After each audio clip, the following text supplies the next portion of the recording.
Welcome to Cue the Cameo. We are here in beautiful Crested Butte, Colorado, and the sun's setting. We've had a couple beers, and we are ready to talk Snyderverse versus Gunverse. So I guess before we get into what our opinions are of Snyderverse versus Gunverse, we should talk about what movies each director has made. So Zack Snyder, his superhero movie run, Justice League, Man of Steel, Batman v Superman. Yep. He's also known for 300, Sucker Punch. He most recently directed Rebel Moon Part 1, Part 2 on Netflix. And then James Gunn, very, very famous for directing a lot of Marvel movies. So the Guardians of the Galaxy trilogy was him. The second remake, or I guess the remake of Suicide Squad was him. He directs Peacemaker. There's one that I'm forgetting. 5 hours later. Oh, the other thing that Zack Snyder directed was Watchmen. And James Gunn is known for his super kind of comical style of movie. He, I think, just brings in a lot of like elements from the comics. It's very fun. It's very lighthearted. It doesn't take itself too seriously. Versus Zack Snyder movies are typically known for their like moodiness, darkness, and seriousness. So we've got two very different directors who have ventured into this space in what I would say in like cinematic time frame is like a relatively short period of time. Yeah. So I feel like before we even get into Snyderverse versus Gunverse, we have to talk a little bit about the latest Superman movie by James Gunn. So the latest Superman, starring David Corenswet, Rachel Brosnahan, and Nicholas Hoult, was directed by James Gunn. It is a completely fresh take on Superman. It's not an origin story. It's more about him dealing with his acclimatization to like humanity, his powers, like finding his place in the human world. And we haven't really gotten, I think, a original Superman movie that isn't an origin story. So being able to, I think, dive right into the Superman who has like already lived on Earth for 3 years was like an interesting take. So what did you think of it overall? I thought it was really, really good. I thought it's probably like the best Superman movie we've had. James Gunn is really, really good at building humanity into his characters, and I think he did that extra well with this Superman. And like the best part of the movie by far was all of just like the character interactions. So I feel like James Gunn does that super well, like with all Guardians of the Galaxy movies. That's like one of the best parts of the movie is how the team interacts with each other, and he did that exactly. He brought that talent over to Superman. And we've talked a lot about how like James Gunn builds such interesting characters, and like every character in the Superman movie feels of consequence, feels intentional. Like if there was any character who was taken out of it, it wouldn't have felt like it was the same movie. And so I think that also just helped with the world building and really understanding who Superman is based on the community around him, whether it's Superman himself or Clark Kent. So I think out of all the Supermans, we've had Brandon Routh in Superman Returns, we've had Henry Cavill in Man of Steel, and we've now had David Corenswet as James Gunn's Superman. I think David Corenswet by far embodied Superman the best. Like, I think I've seen a lot of people give the critique that Henry Cavill was Henry Cavill playing Superman, but David Corenswet is Superman. And I think that rings true for me. Yeah, I agree. I think Henry Cavill, and I don't know if I don't think it's a fault of Henry Cavill. I think it's more like a fault of the Snyderverse and how he decided to go about directing his movies. But Henry Cavill as a character felt so far away from us as an audience. It was almost like we were watching a god. We were watching like someone very far removed from society. And I think that was so intentional with the like filming that they did. There were so many scenes where we got him like supersonic booming through the air or like really powerful punches, and he had this like level of like anger or dissatisfaction within him. And I think they did that because he was building the character that way, which again, like you're saying, it's not necessarily a fault, it's just a different take on this character that's supposed to be like America's favorite superhero. Yeah, and like Gunn did such a good job of making his Superman a part of society, and making him like a part of people's everyday lives. Where I feel like in Snyderverse, it like the Henry Cavill Superman just felt so untouchable by the people of Metropolis, like in general. Part of it maybe because he's so freaking serious the whole time of like every single, like literally I don't think he jokes once and like the entire time he's Superman in the Snyderverse. But like David Cornsweet and the way that Gunn went about it was so great in like making him approachable, making him a human. He grew up in Kansas, like it's clear that he grew up in the US, you know, his mannerisms, the way he interacts with Lois and everything like that. Whereas like, did Henry Cavill grow up in the US? It kind of seems like he like dropped onto Earth like when he was like Superman already. Yeah. And just like tried to fit in. It's And like, I think it's interesting you say that because in Man of Steel, we get a lot more background and like context onto his Kryptonian experience from those movies. And I think that that's something that this movie almost like distanced itself from, or like did it in a way that just felt a little bit more like fun, FYI, like this is kind of more of his like background. But again, the consequence of Henry Cavill's Superman's background just felt so much like heavier. yeah. So I guess we should probably go into like the big differences between Snyderverse and Gunverse. Yeah. Like differences in, I guess we can like even start with cinematography. Like we're not artsy cinematography people, first of all, but you know, all of Snyderverse, Man of Steel, Batman v Superman, Justice League, all very dark, gray, somber, serious tones throughout the movie. That's what he was going for. He was basing a lot of it off like the darker runs of comics, like the Dark Knight Return run for Batman v Superman. A lot of the Arkham video games, he was running it off. So naturally, it's just going to be a lot more like less animated and exciting, especially in contrast to like when those movies were coming out. We were also getting like Deadpool and Civil War, which were much like more brighter and lighthearted. But so like, Snyderverse as a whole is just, I think he set out to make a series of movies that were much more serious, and I think he succeeded in that. But I don't think it like just it didn't work in the time period that they were released. I feel like the audiences wanted something different.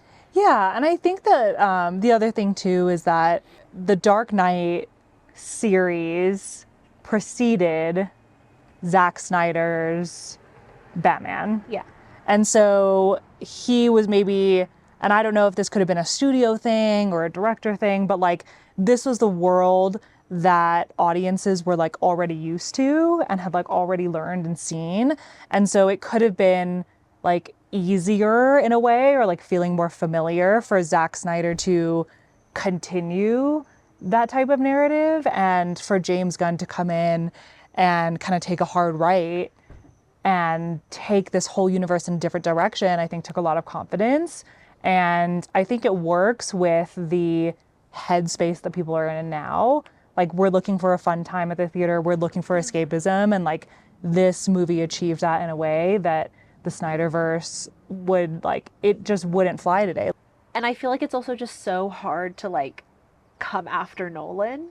Yeah. Like what would the vibes have been if we like, if Snyderverse didn't exist and we went straight from Nolan to Gunn, you know? Yeah. Like, I feel like even that might not have been like received very well by audiences. I don't know. I feel like everyone was in such a stoop from the DCEU. Like, people were so disappointed in Justice League. So saying the bar was low. The bar was low. It was already low. It was already really low, and Gunn came in with like this new, fresh feel. So like, I think naturally audiences were going to be more receptive. Yeah. Gunn is known, like we know his style of directing, like we are so familiar with Guardians of the Galaxy. Yeah. And I remember in the Superman movie, you turned to me during the Mr. Terrific scene with 5 Years Time, No One in the Whale, and we were like, this is so it's James Gunn. quintessential Pookie. Just kidding. It's quintessential James Gunn. Like, this is like exactly what he's known for. It's his style. It's like a really unique style that resonates with audiences Yeah. and it works, and it's like a good time at the theater, but there's still consequence involved. And I think James Gunn, I think this is what separates like a good director from a Yeah. great director, is really being able to like put your unique spin on it and still have it feel intentional and real And true to the story and that true you're to trying the to tell, story. right? Yeah. And like that Mr. Terrific scene is literally like, once it came on, the first thing I thought of was the Mr. Blue Sky scene in Guardians of the Galaxy 2 at the very beginning. Yeah. With Baby Groot dancing and like the Guardians are fighting the big monster. Oh, in the background. yeah, that too. That was Yeah, like yeah. literally, I was like, this is the Well, and the exact Yondu style. scene where he's whistling. Yeah. Like, and so it's just so Gunn. yeah. like, and it like, almost felt not in a way that feels repetitive or like No. old or done before. Like every movie that he does feel really fresh. So I think this whole DCEU that he's building out is going to be really interesting in that sense. And I think it'll be a fun time. What didn't work in Snyderverse for you? With the Snyderverse, we will do an episode on like ranking Batman. I think we need to do that. But I think every character feeling so serious, but then also having these like random quip moments. It was like trying to be. I think that was probably like the Warner Brother executives like pushing Snyder to like, let's be more like Marvel. more like Marvel. Yeah. Let's make these like little quips because we don't want it to feel too heavy. And it just ended up feeling like it was walking a line that like So out of place. didn't even need to be walked in the first place. What didn't work for me was how little you could relate to the characters. Yeah. Like, I feel like we've talked about this before. The characters that like are more relatable in Snyderverse is Wonder Woman. Yeah. But like not even when she's in Snyderverse, only when she's in her own movie. Right. And then the second she's brought over to a team of like all men and she's brought into like Batman v Superman, like that dynamic, she just becomes like The female female like character flirtatious relationship here with everyone, flirts with all the male, like, you know, like that kind of, and it just didn't work. To be fair, they did that with Black Widow at the beginning, right? Right. But they moved away from that. Like her character arc is like a whole beautiful thing that like Yeah. ended up happening. But what really didn't work for me is just like how little you could relate to Henry Cavill's Superman, how little you could relate to Bruce Wayne, like who just had such poor characterization. Like Ben Affleck's Bruce Wayne was like, I just felt like he was just so not. He was like Ben Affleck. Like he was just like an angry, moody guy. Yeah, like his Bruce Wayne was mid, and his Batman was even midder, and like everyone had issues with it because, again, because Zack Snyder was playing off the really dark comic lines of Batman, he was using like an extra violent Batman who killed and used guns and all that stuff, and like it just really didn't resonate with fans of like why people love Batman is him being morally gray but still able to hold up a code and being the world's greatest detective, right? That's like what he is. Right. And that just like, where was all of his trauma, backstory, all that stuff? He just like was a billionaire in a bat suit. Yeah, and I don't think that like we got the moments of weakness that we get with Christopher Nolan's, Christian Bale's Batman, and we don't get the moments of weakness that we get with James Gunn's Superman. Yeah. And I think sometimes, like, you know, you watch the quintessential typical formula for comic book movies and you're like, okay, there's always a part where the superhero has to struggle, and like I think sometimes we like roll our eyes at it, but when it's done really well, when it's done seamlessly, like you don't question it as much. And I think Christian Bale's Batman had that. Like it showed him struggling with his morality, struggling with his journey to be Batman, the weight of the responsibility, his trauma as a kid. And we get that with David Corenswet's Superman, where he is still struggling to integrate into humanity a little bit. He's struggling to understand the like social status quo that humans impose upon themselves. And we don't get that with Man of Steel. We don't really get that with... He tried. I think he tried. But like it just didn't resonate. I think it came off as him being like angry and not necessarily this like it wasn't like a weakness or a lack of understanding. It was like this like anger that like Henry Cavill had and Ben Affleck had, and I think that was maybe from the direction of the movie needing or wanting to be moody. Maybe. And it came from that, and I think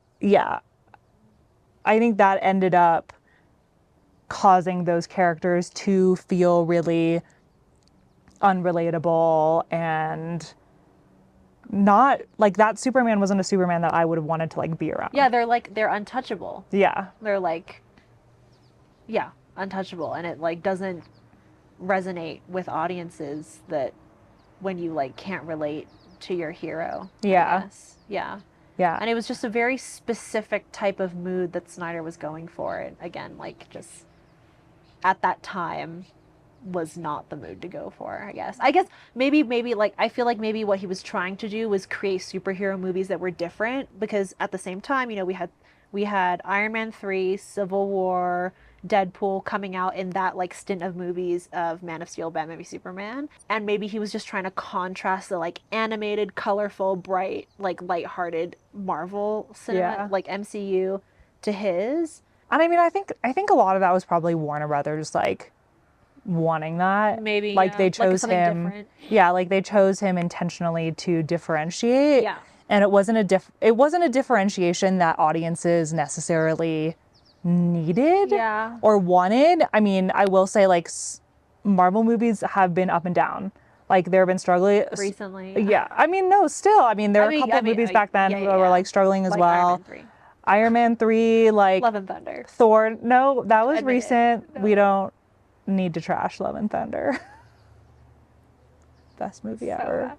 I think that Warner Brothers was trying to capitalize on maybe even like Marvel trying to be darker as well, because we had Thor: The Dark World, we had Iron Man 3, which I feel like was a little darker than the first two, a little more serious. And so I wonder if DC was like, hey, Marvel's trying to do this thing, like let's try and do it better. Yeah. And maybe. they just took it in a different direction. I think it's also fair to say that when those movies came out, like I don't think we knew how much better it could get. I think we accepted, like when Henry Cavill Superman came out, I was like, Henry Cavill Superman, like yes, let's fucking go. Yeah. Like he's awesome. Yeah. Like we didn't question it, and now that we've seen James Gunn's version, we're like, why were we accepting like gruel for lunch when it could have been feasting our eyes?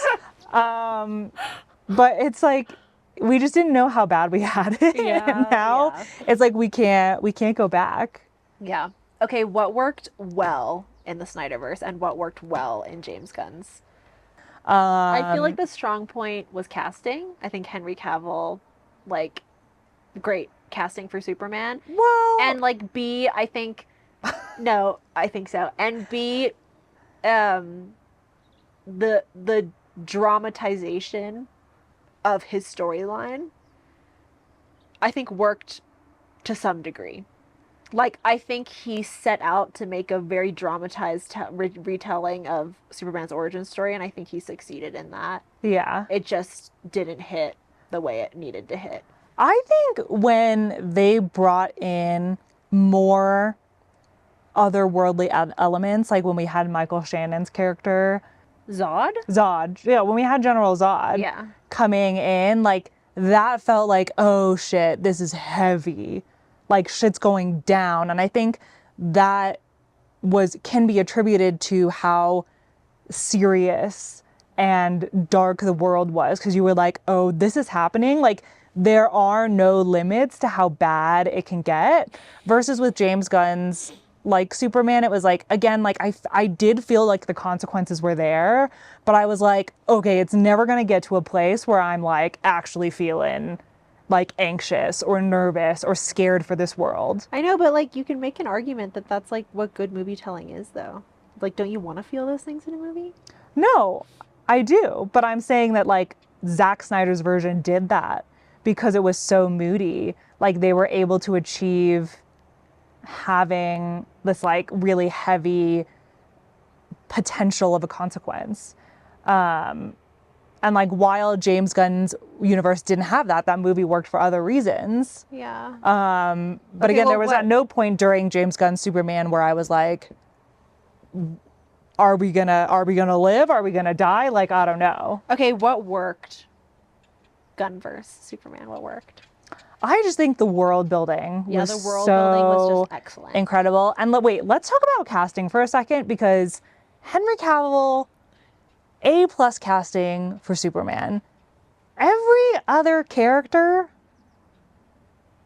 Who are they? Like- Don't remember.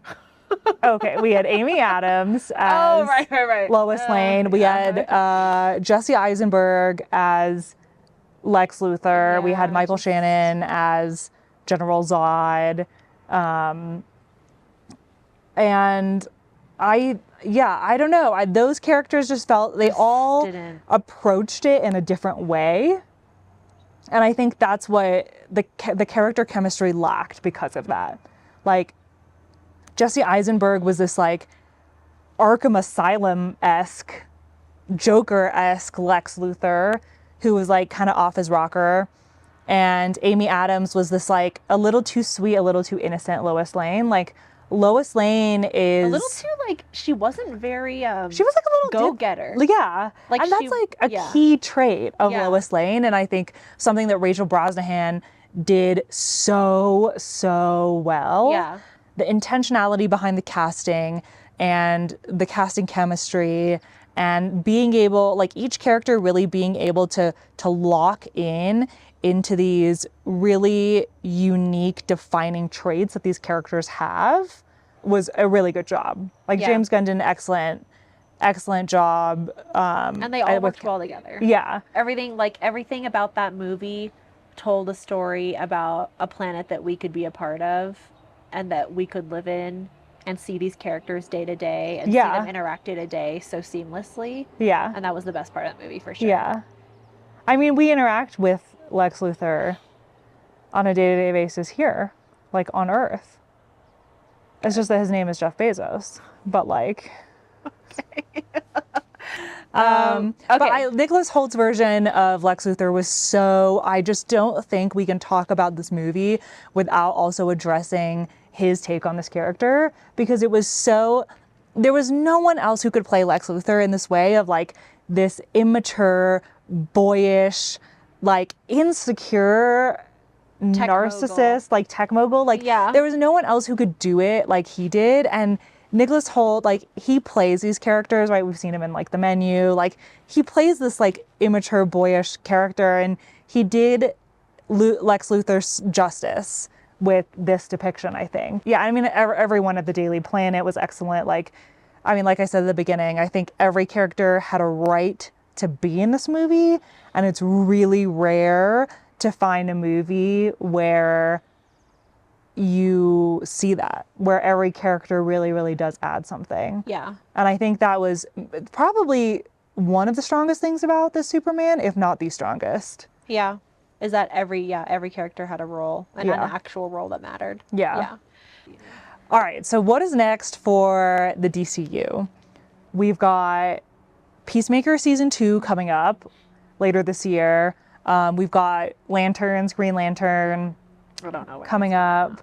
And I think we've got Superman 2. James Gunn teased that he's already starting to think about the Superman sequel, Okay. and Supergirl. Yeah. yeah, coming out next year. Yeah. So it's stacked already. Yeah. I'm excited. And I'm excited that this is spanning both TV shows and movies. Yeah. And I'm kind of excited that it's all under his umbrella. Yeah. You know? Like he is now owning. He's the mastermind. Yeah. Whereas like obviously it's really difficult sometimes having all these different directors chip away at a larger story. Yeah. But like he's taking over, like he's taking full control over like the gods and monsters storyline. So Yeah. like I think it's going to be really coherent.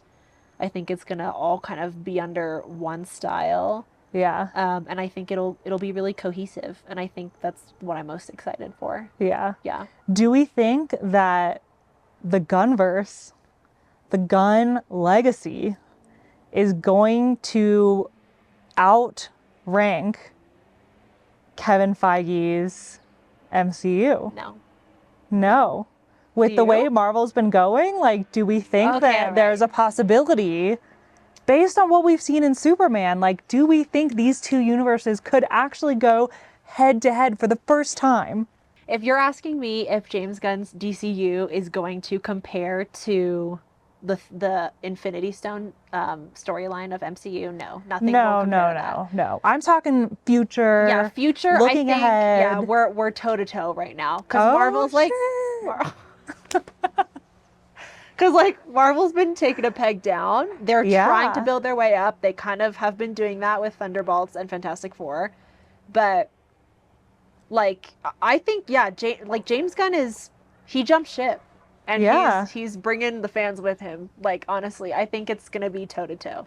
All right, so did we get closure from the Snyderverse? What are the unanswered questions that we are still curious about? Care.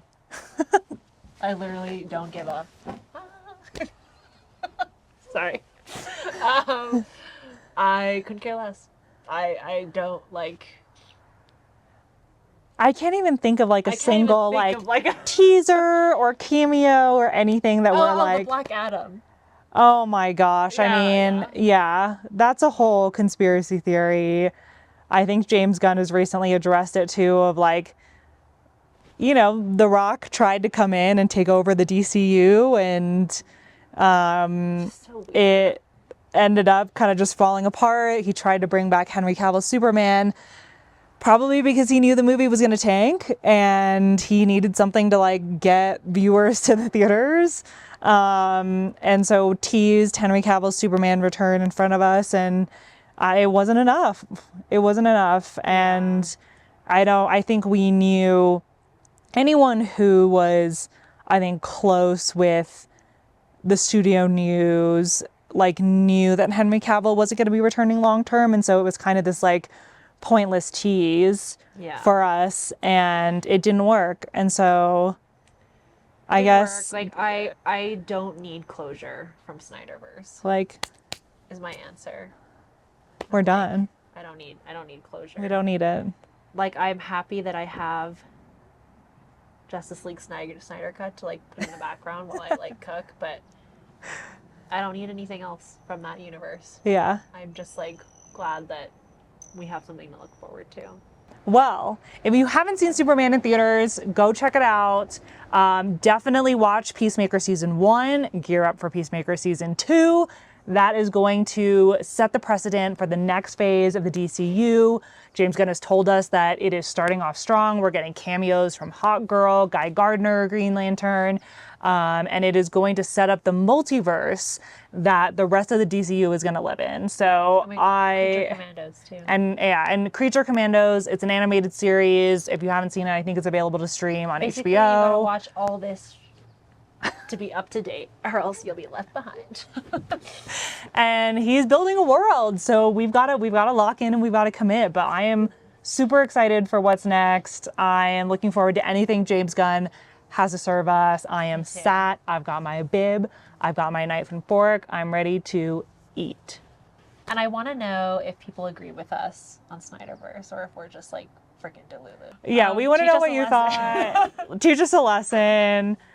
Cook in the comments. Let us know what you think. And we will be back with more videos soon. We'll do a best Batman. Who's the best Batman? I feel like that'd be fun. Yeah. Plus or minus who's the best Robin.